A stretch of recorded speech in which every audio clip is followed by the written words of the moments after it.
Olá pessoal, tudo bem? Eu sou o professor Dani Marques.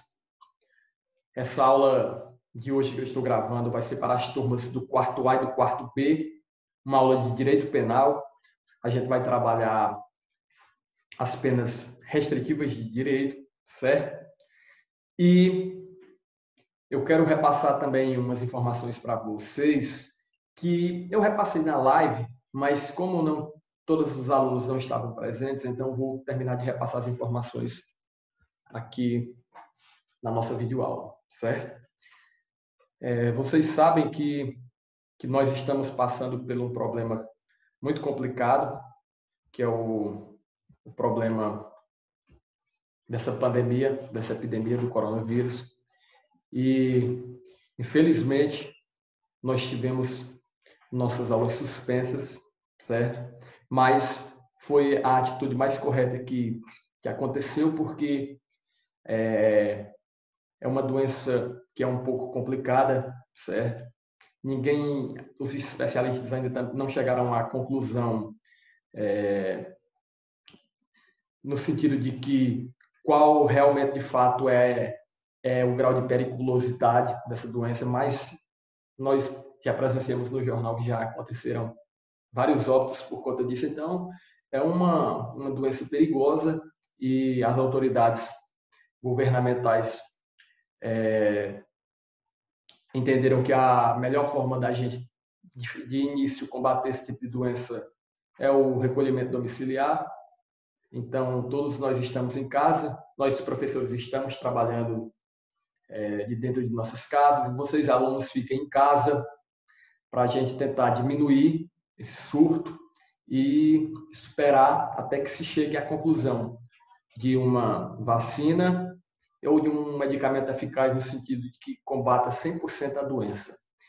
E assim, pessoal, dito isso, nós tivemos nossas aulas suspensas na faculdade, então, como a faculdade foi pego de surpresa, nós tivemos que trabalhar no sentido de tentar repassar nosso material para vocês e o conteúdo através de videoaulas.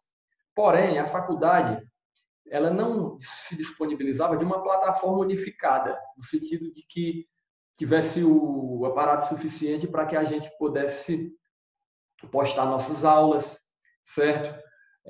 Enviar materiais para vocês de forma mais eficiente. Contudo, nós trabalhamos conjuntamente, os professores e a coordenação, e estabelecemos que o YouTube seria a plataforma mais adequada, de mais acesso para todos os alunos, e que tivesse mais, como é que eu posso dizer para vocês, mais acessível, certo? Para que vocês pudessem assistir essas aulas gravadas por nós professores. Então, eu estarei postando as aulas no YouTube toda semana, certo? E assim, vou também gravar algumas lives ao vivo pelo aplicativo Zoom. Na verdade, nosso horário de aula vai ser lives ao vivo. Então, eu quero tratar com vocês agora o seguinte ponto: como vai ser nossa comunicação? Quando as aulas forem postadas no YouTube, certo? Eu vou disponibilizar o link via AcadWeb. Lá no AcadWeb vocês vão ter o link, vão clicar e vão poder assistir a aula na plataforma lá do YouTube. Tá bom? O material que eu vou disponibilizar, que vai ser trabalhado durante a aula, que eu vou pôr aqui na tela daqui a pouco os slides, também eu vou encaminhar via AcadWeb para vocês. E também eu quero dizer para vocês que no nosso horário normal de aula, nós iremos realizar live por outra plataforma que a faculdade entendeu que seria bem viável, que é o aplicativo Zoom. Lá nós temos a possibilidade de fazer a live, uma aula ao vivo, para que possamos debater o que foi trabalhado na aula gravada, que vai ser postada no YouTube, tirar dúvidas, levantar questionamentos, responder questões. Então, vai ser de grande importância essa nossa comunicação durante esse período de que as aulas estão suspensas. Ok? Então, pessoal, os avisos de início seriam esses e agora vamos começar a nossa aula, tá? Deixa eu pôr aqui na tela o slide.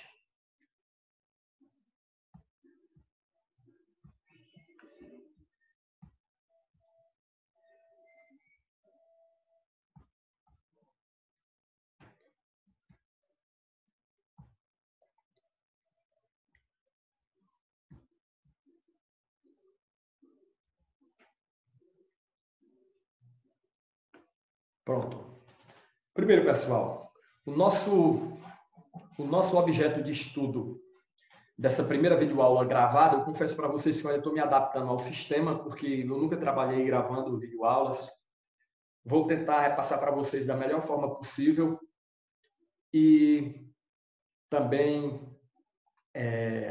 acredito que com o tempo nós, professores em geral, vamos melhorar, vamos ter nosso avanço também no sentido de estar gravando essas aulas e eu garanto para vocês que eu vou dar o melhor de mim, tá bem? Vamos começar a trabalhar hoje nessa aula as penas restritivas de direitos.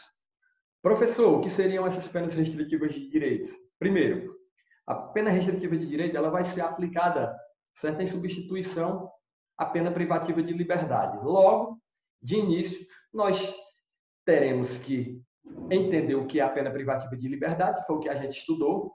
O juiz, no caso concreto, quando ele aplicá-la, ele vai analisar se há os requisitos preenchidos, que são requisitos objetivos e subjetivos para fins de substituição dessa pena por uma eventual restritiva de direito e assim aplicá-la, certo? Tudo isso a gente vai estudar por partes, mas antes, como a pena restritiva de direito ela é aplicada em substituição à pena privativa de liberdade, vamos retornar aqui, vamos fazer aqui uma revisão acerca do que é a pena privativa de liberdade. Pena privativa de liberdade, eu falei para vocês desde o início ainda do semestre, que elas vêm previstas no preceito secundário de cada tipo penal. E o que é o preceito secundário, professor? Só para recordar, existe o tipo penal, que é a descrição da conduta humana feita pela norma. Exemplo, artigo 121, está lá, matar alguém. Logo abaixo do tipo penal tem o seguinte, pena, reclusão de 6 a 20 anos. Logo, o preceito secundário da norma é onde consta de fato a pena. E lá, na pena, ela poderá ser de reclusão ou detenção. Isso a pena privativa de liberdade. Certo? Então, eu falei para vocês que a pena privativa de liberdade ela pode ser de reclusão e detenção e vem prevista no preceito secundário de cada tipo penal incriminador. Tudo isso eu falei ainda no semestre passado, falei, aliás, no início do semestre, e também comentei acerca da legalidade, do princípio da legalidade, que essa pena ela só pode ser aplicada se ela tiver a previsão legal. Ok? Professor, e o que é a pena de reclusão? A pena de reclusão é aquela que pode ser cumprida no regime fechado, semiaberto ou aberto, enquanto que a pena de detenção ela só poderá ser cumprida no regime semiaberto e aberto, salvo necessidade de transferência ao regime mais rigoroso. Isso aí é uma exceção à regra, caiu, acho, na questão de certo ou errado. Eu até anulei, na verdade, esse item, porque ficou um pouco confuso na prova de vocês. Mas, enfim, isso é a pena privativa de liberdade. A reclusão e a detenção, a gente estudou ela de forma detalhada. Estudamos também os regimes iniciais de cumprimento de pena. Por quê? Porque a principal implicação da pena dentro do direito penal, também foi objeto de questão de prova, nada mais é do que a escolha, a aplicação do regime inicial de cumprimento de pena. O juiz, para definir qual o regime inicial de cumprimento de pena, ele tem que olhar para a pena em concreto, ou seja, para aquela pena que foi aplicada. Se o condenado recebeu uma pena igual ou inferior a 4 anos, ele vai cumprir essa pena no regime aberto se ele não for reincidente. Se o condenado pegar uma pena, na verdade, superior a 4 anos e igual ou inferior a 8, e ele não for reincidente, ele vai cumprir essa pena no regime semiaberto. Se ele for condenado a uma pena superior a 8 anos, vai cumprir essa pena no regime fechado. Lembrando que no regime semiaberto, o réu também não pode ser, aliás, o réu não pode ser reincidente, certo? O réu não pode ser reincidente, tem que ser primário também. Caiu na prova também, se eu não me engano, questão nesse sentido. Dito isso, pessoal, a pena privativa de liberdade é isso, basicamente isso, vai estar prevista no preceito secundário de cada tipo penal, é de reclusão e detenção, e vai influenciar diretamente no regime inicial de cumprimento de pena. E aí, agora, vamos falar um pouco acerca das penas restritivas de direito.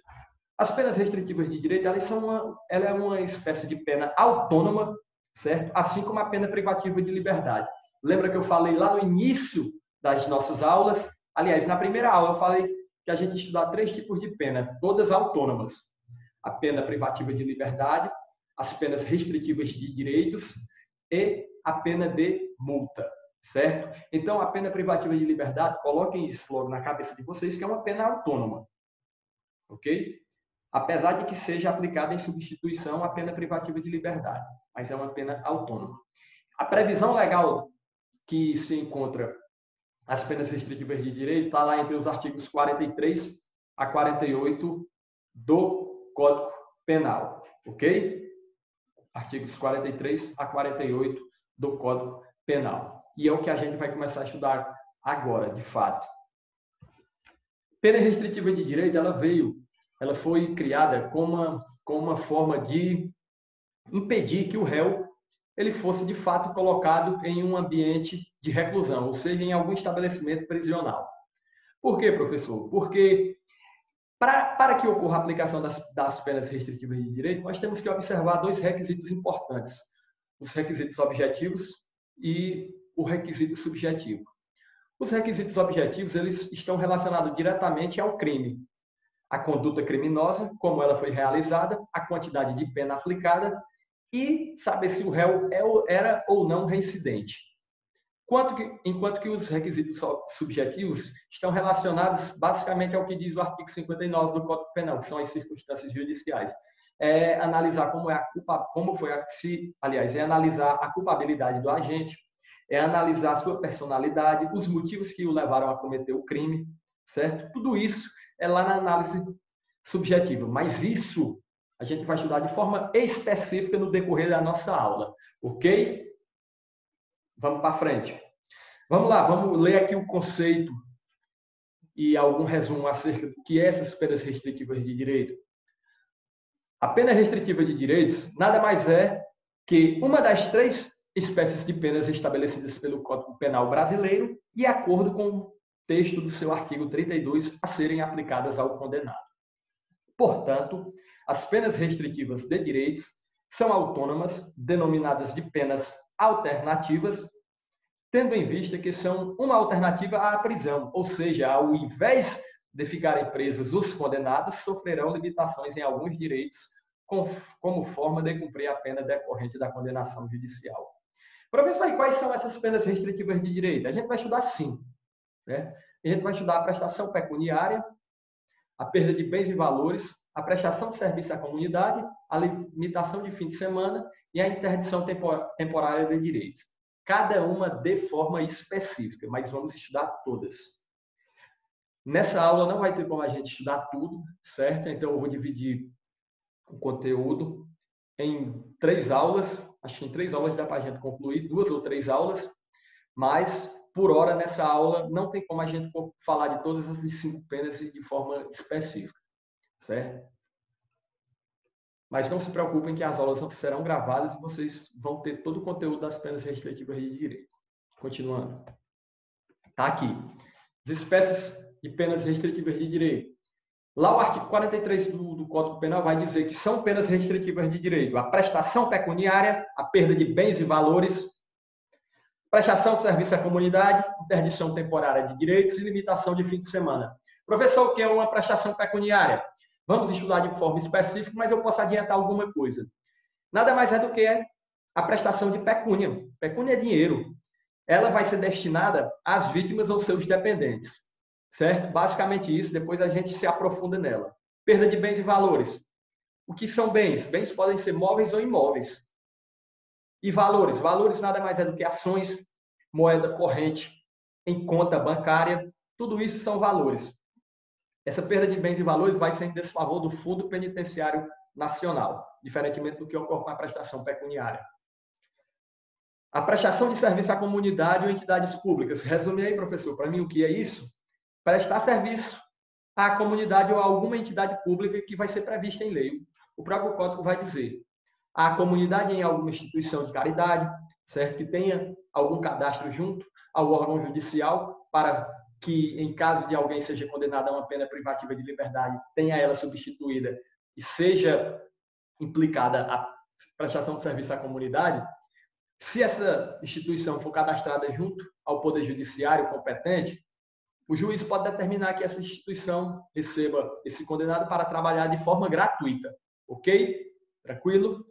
Vamos estudar todas as regras também. Professor, e o que é interdição temporária de direitos? A interdição temporária de direitos é você ter algum direito seu interditado durante um lapso temporal, certo? Suspenso durante um lapso temporal. Querem um exemplo? Vamos lá. O cara que cometeu uma lesão corporal no trânsito, por exemplo, certo? Foi condenado e aí teve sua pena privativa de liberdade substituída pela interdição temporária de direitos. Lá, ele pode ter sua habilitação suspensa por determinado período. Ou seja, um direito seu vai estar interditado durante um certo lapso de tempo. Compreendido? Vamos estudar também de forma específica. Beleza? E, assim, tem a questão da limitação do fim de semana, que também vamos estudar de forma específica, que nada mais é do que o réu permanecer aos sábados e o domingo em sua residência, e por aí vai. Isso aqui eu não quero me aprofundar, porque senão a gente vai colocar a carroça na frente dos bois e aí vai atrapalhar o decorrer da nossa aula. Vamos primeiro estudar as partes mais importantes, que vai ser o cerne, o objeto de estudo dessa aula, que vai ser os requisitos para fins de substituição da pena privativa de liberdade por restritivas de direito. Ok? É importante destacar que o texto do artigo 44 determina que as penas restritivas substituem as penas privativas de liberdade quando os requisitos forem preenchidos. Tais penas, agora, como regra, são substitutivas, ou seja, primeiramente aplica-se a pena privativa de liberdade e, quando possível, presentes os requisitos legais, proceder-se-á a substituição. Assim, não é decisão discricionária do magistrado, uma vez que, se ele constatar a presença dos requisitos, deve aplicar a substituição. Ou seja, se o juiz ele realmente perceber que há os requisitos objetivos e subjetivos, ele terá que aplicá-los. Lembrando que requisito subjetivo e objetivo, eles têm que ser cumulados, têm que aplicar de forma acumulada. Os dois têm que estarem presentes para fins de ocorrer a substituição. Professor, quer dizer que a pena restritiva de direito vai ser sempre alternativa aplicada em substituição à pena privativa de liberdade? Existe uma exceção. Nos crimes contra a relação de consumo, certo? O CDC vai dizer que pode ser aplicada a pena privativa de liberdade, bem como pode ser aplicada a pena privativa de liberdade juntamente com a pena restritiva de direito, certo? Pode ser aplicada as duas. Isso lá nos crimes contra a relação de consumo, com previsão no CDC. Isso só a título de informações. Acho que eu vou acrescentar alguma coisa depois no slide acerca disso, para vocês terem também o conhecimento dessa situação. Ok? Vamos lá.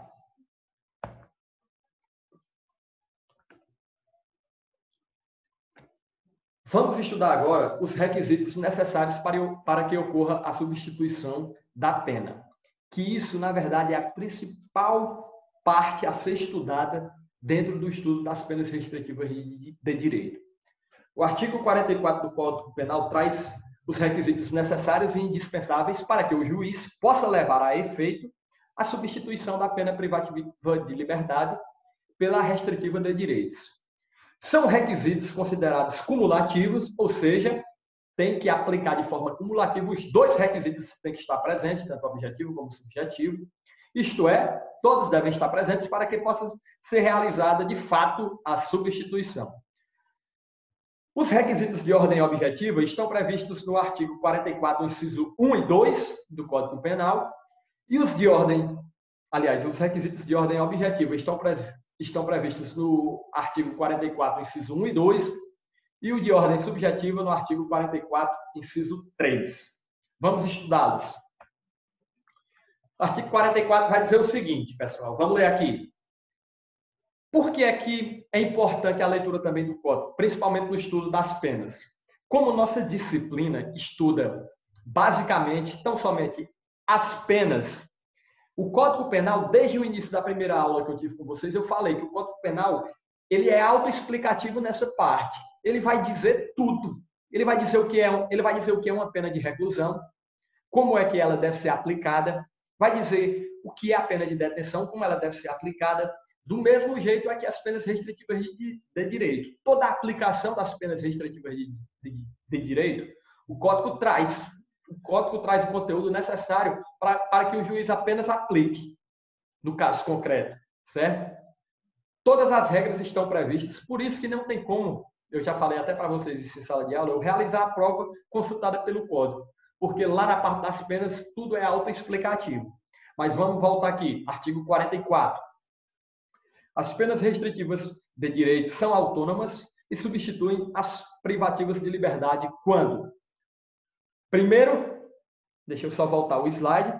Os requisitos de ordem objetiva estão previstos no artigo 44, inciso 1 e 2, e o de ordem subjetivas no artigo 44, inciso 3. Inciso 1, primeiro requisito de ordem objetiva, vai dizer o seguinte: aplicada pena privativa de liberdade não superior a 4 anos, e o crime não for cometido com violência ou grave ameaça à pessoa, ou qualquer que seja a pena aplicada, se o crime for culposo. Dentro desse inciso, pessoal, nós temos 3 coisas importantes a se observar. Vamos por parte. Primeiro, a pena privativa de liberdade ela não pode ser o quê? Superior a 4 anos. Logo, para que ocorra a substituição, levando-se em conta o patamar da pena, nós temos que entender que ela tem que ser até 4 anos. Se passar de 4 anos, não pode ocorrer a substituição. Ou seja, o condenado não pode pegar uma pena superior a 4 anos. É o que diz o Código. Aplicada a pena privativa de liberdade, não superior a 4 anos. A outra coisa que nós devemos observar nesse artigo, a segunda coisa, na verdade, é o crime não ser cometido com violência doméstica. Aliás, o crime não ser cometido com violência ou grave ameaça. Logo, por exclusão, um crime só pode ter sua pena substituída se ele não for cometido com violência ou grave ameaça. Daqui, nós já sabemos que o crime de roubo não pode ter sua pena substituída. Por quê? Violência ou grave ameaça. Nós já sabemos que o crime de lesão corporal, violência, não pode ter sua pena substituída, certo? E o outro ponto interessante que nós temos que olhar é que a pena independe, a substituição independe da quantidade de pena aplicada se o crime for culposo. E aqui, pessoal, para vocês verem que vocês estão estudando isso aqui agora, e eu provo para vocês como isso é muito importante. Caiu uma questão agora, recentemente, do concurso para promotor de justiça do estado do Ceará, realizado esse ano, e lá caiu uma questão nesse sentido. A alternativa correta era a seguinte: se o crime for culposo, independe da pena para que ocorra a substituição da privativa de liberdade pela restritiva de direito. Estava correta a questão, era isso. Caiu na prova de promotor de justiça do estado do Ceará. Está vendo como não é complicado? Basta você ter o conhecimento, estudar e entender. Se você ler o código, se você adequar aquilo que está no código, se você conseguir compreender o que está no código, corra para a doutrina, vá para a doutrina, que lá a situação trazida pela lei vai ser, como é que eu posso dizer para vocês, fundamentada lá na doutrina. Então, você vai unir o útil ao agradável. Você vai ter o conhecimento da positivação, bem como do entendimento doutrinário e jurisprudencial. Caso o autor do livro coloque também jurisprudência nesse sentido. E aí você vai ficar um expert nesse tipo de assunto. Então, façam isso, que eu garanto para vocês que o estudo vai melhorar 100%. E a aprendizagem também, certo? Então, nós analisamos o artigo 44 em 3 principais aspectos. Primeiro, para que ocorra a substituição da pena, ela não pode ser aplicada num patamar superior a 4 anos. Segundo, o crime não pode ser cometido com violência ou grave ameaça. Terceiro, se o crime for culposo, independente da quantidade de pena, poderá sim ocorrer a substituição.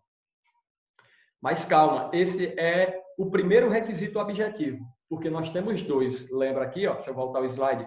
Requisitos de ordem objetiva estão presentes no artigo 44, 1 e 2. Logo, nós acabamos de estudar o primeiro requisito objetivo, certo? Eles são colocados como um todo, mas nós temos 2 situações de requisito objetivo, que é a do inciso 1 e a do inciso 2. A gente acabou de estudar a do...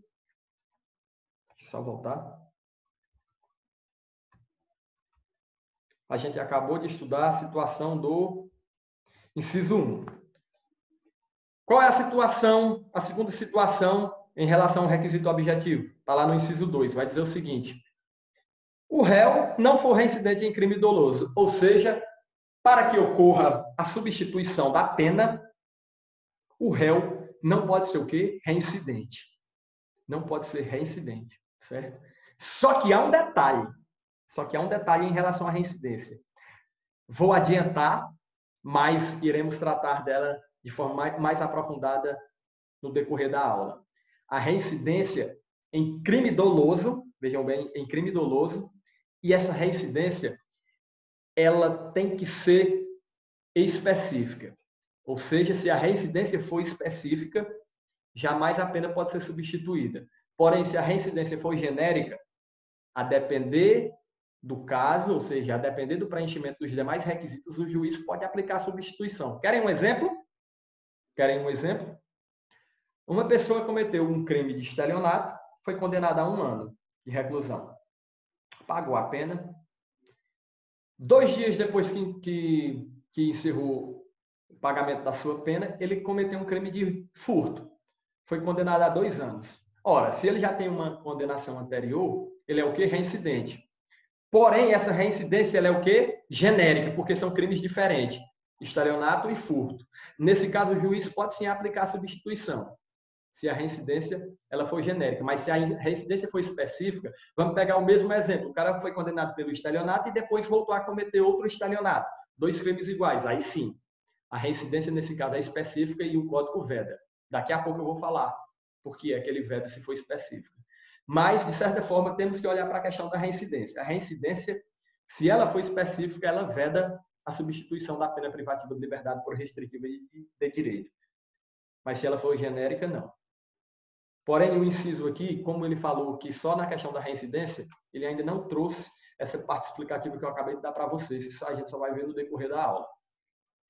E, deixa eu só voltar aqui o slide, o requisito de ordem subjetiva está lá no artigo 44, inciso 3. Vai dizer o seguinte: a culpabilidade, os antecedentes, a conduta social e a personalidade do condenado, bem como os motivos e as circunstâncias indicarem que essa substituição seja suficiente. Logo, pessoal, o juiz tem que considerar favorável a culpabilidade do agente, os seus antecedentes, a conduta social, a personalidade, que é uma coisa bastante complicada de ser aferida,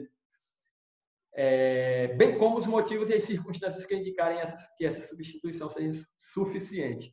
Então, vocês podem ver que esses requisitos de ordem subjetivas é um pouco complicado para o juiz analisar, porque não, praticamente impossível. Como é que eu vou analisar a personalidade de uma pessoa se eu não sou um profissional adequado, se eu não sou um psicólogo, por exemplo, se eu não sou um psiquiatra? Tá entendendo? Então, é um pouco complicado esse inciso terceiro, esse inciso 3. Mas vamos continuar a aula e vamos explicar cada um.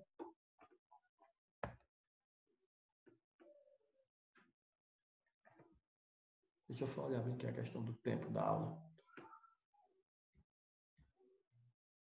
Acho que deve estar com uns 20 e poucos minutos ainda. Porque eu achei que com 40 minutos a aula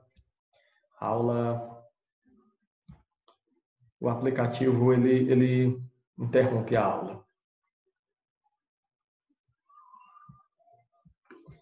Vamos lá, deixa eu só voltar aqui. Requisitos objetivos. Está lá no artigo 44, inciso 1 e 2. Vamos estudá-los agora de forma aprofundada. Os requisitos objetivos se referem à natureza do crime e à quantidade de pena aplicada. Por que a natureza do crime? Porque tem que saber se ele foi cometido com violência ou grave ameaça, certo? E a quantidade de pena aplicada? Porque a pena tem que ser até 4 anos. Se for superior, é vedado, não pode ser aplicada a substituição. Primeiro requisito, artigo 44, inciso 1, aplicada a pena privativa de liberdade não superior a 4 anos, o crime não for cometido com violência ou grave ameaça à pessoa, ou qualquer que seja a pena aplicada se o crime for culposo.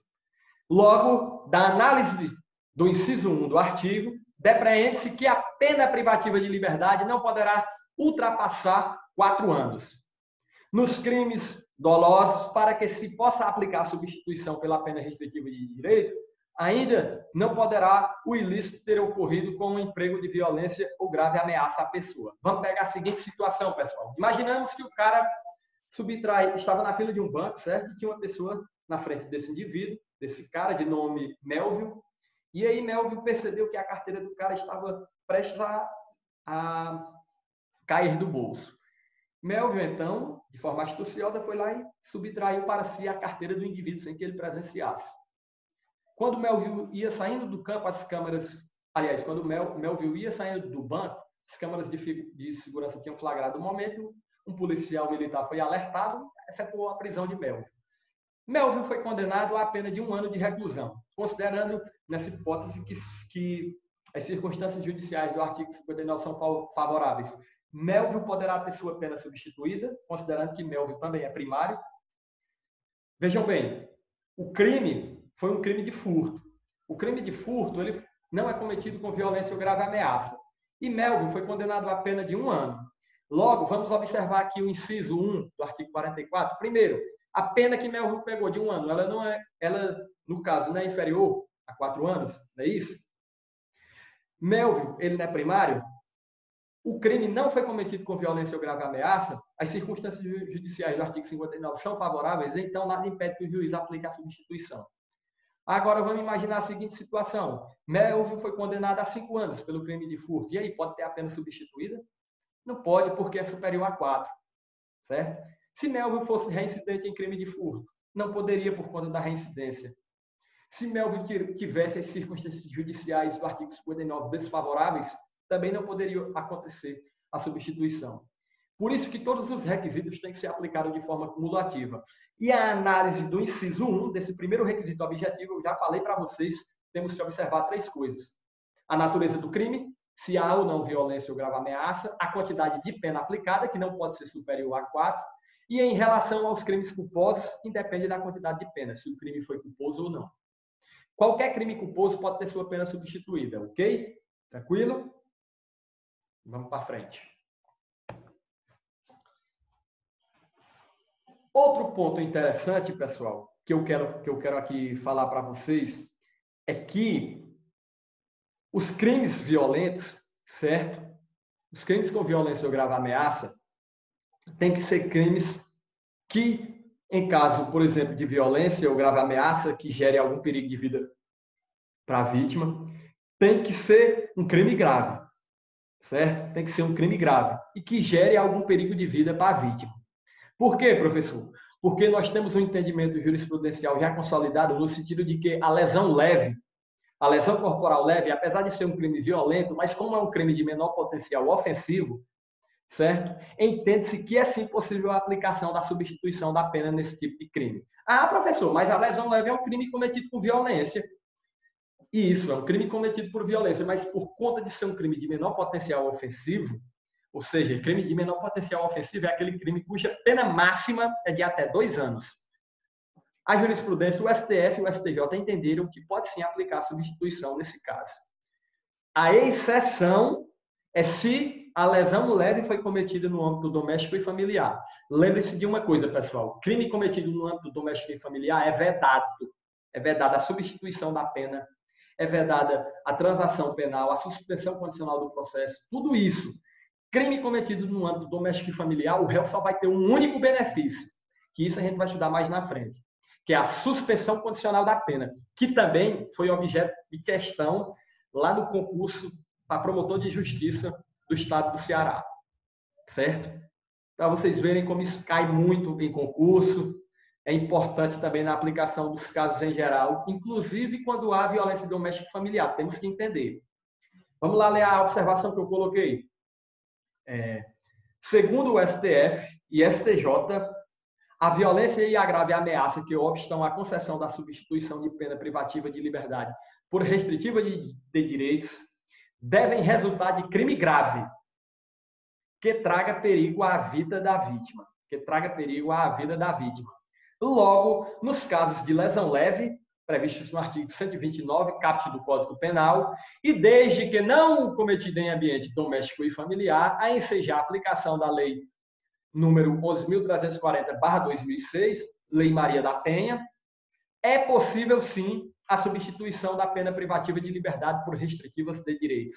Ou seja, nos casos de lesão leve, assim a possibilidade da substituição, mesmo havendo a violência ou a grave ameaça. Assim a possibilidade da substituição por se tratar de crime de menor potencial ofensivo, cuja pena máxima é de até 2 anos. Interessante, pessoal, que vocês vão estudar mais na frente, que o crime de menor potencial ofensivo, o procedimento para se investigar esse crime, não vai ser nem o inquérito policial, vai ser o TCO, que é o termo circunstanciado de ocorrência. Como é que eu posso dizer para você? Um modelo de investigação simplificada. Ou seja, é como se o inquérito policial fosse o top de linha e o TCO fosse lá um pouco abaixo, fosse o celular intermediário. Entenderam? Mais ou menos? Pronto, pois é mais ou menos dessa forma. Outra observação importante. Excepcionalmente também, nossa jurisprudência vem entendendo que, apesar de envolver violência e ameaça, os delitos do artigo 129, que eu acabei de falar, que é a lesão leve, e o artigo 147, que é o crime de ameaça. Logo, pessoal, o artigo 147 do Código Penal, que trata do crime de ameaça, por si só já tem ameaça. Mas a doutrina entende que há, sim, a possibilidade de substituição de pena no crime de ameaça, mesmo havendo ameaça. Qual o motivo, professor? Por ser crime de menor potencial ofensivo. Crime cuja pena máxima é de até 2 anos. Por terem a pena máxima reduzida, vamos só concluir, deixa eu ler novamente aqui a observação 2. Excepcionalmente, nossa jurisprudência vem entendendo que, apesar de envolver violência e ameaça, os delitos previstos nos artigos, aliás, no artigo 129 caput, lesão leve, e 147 ameaça, por terem pena máxima reduzida e por serem considerados infrações de menor potencial ofensivo, de competência do GCRIM, Juizados Especiais Criminais, admitem a concessão de pena alternativa, tendo em vista o princípio da proporcionalidade das penas, já que delitos como furto e estelionato, por exemplo, admitem a pena alternativa e possuem penas muito maiores. Ou seja, com base no princípio da proporcionalidade, crimes com pena maior, assim a possibilidade de substituição. O estelionato, por exemplo, a pena vai de 1 a 5 anos. E lá, se o cara pegar 4 anos, pode ter sua pena substituída. Agora, aqui na lesão leve, se o cara pegar 3 meses, não vai poder ter a pena substituída. É desproporcional, só por conta da violência ou grave ameaça. Então, a doutrina entende dessas duas formas. Por ser o crime de ameaça e o crime de lesão leve, crimes de menor potencial ofensivo, devem ter, sim, sua pena substituída, bem como pelo fato do princípio da proporcionalidade, por conta que crimes com pena maior poderão ter a pena substituída e eles não. Por isso que a jurisprudência entendeu dessa forma, que nos crimes de lesão leve e de ameaça pode sim haver a substituição. Lembrem-se disso. Outra coisa que vocês devem lembrar é que se a lesão for cometida no âmbito doméstico e familiar, não poderá haver a substituição. Isso por vedação legal. Inclusive, salvo me engano, tem súmula que trata sobre isso. Não lembro qual a súmula, mas se eu não me engano, existe sim uma súmula do STJ que trata disso. E a própria Lei Maria da Penha veda, certo? Para frente. Substituição da pena em crimes culposos. Em caso de crime culposo, poderá ser feita a substituição sem limite temporal de condenação.